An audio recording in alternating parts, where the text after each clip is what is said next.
Fil-jiem li ġejjin se jitħabbar l-akbar proġett ta' spazju miftuħ ġdid f'ġenerazzjoni. Ħabbar dan il-Prim Ministru Joseph Muscat meta fid-diskors tiegħu fl-għeluq tal-konferenza ġenerali annwali tal-Partit Laburista tkellem dwar l-infrastruttura.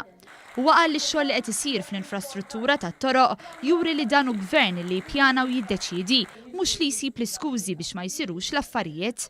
Il-Prim Ministru partikolarment tkellem dwar infrastruttura ambjentali u qal li jrid li l-pajjiż jitla f'livell ieħor fejn għandu x'jaqsam tindif u spazji miftuħa għall-familji. Fil-jiem li ġejjin se nkun qed inħabbru xogħol kbir ieħor li sar biex nikkonvertu żona ta' pajjiżna li ddeċidejna li minflok tinbena ħatkun isservi bħala l-ikbar spazju f'pajjiżna għall-familji kollha.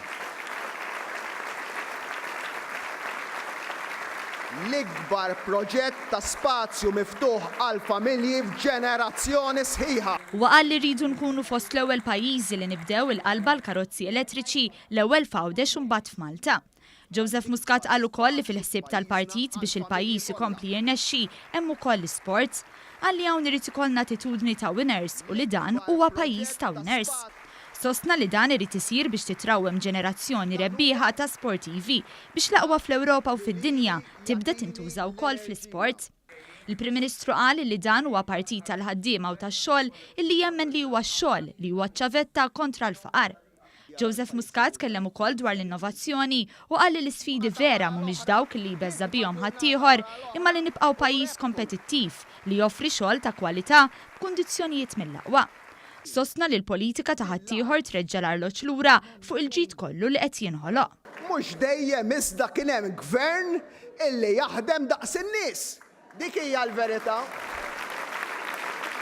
U jgħidulna kemm iridu bija aħna gvern pro-business konna, pro-business aħna u pro-business ħanibqgħu.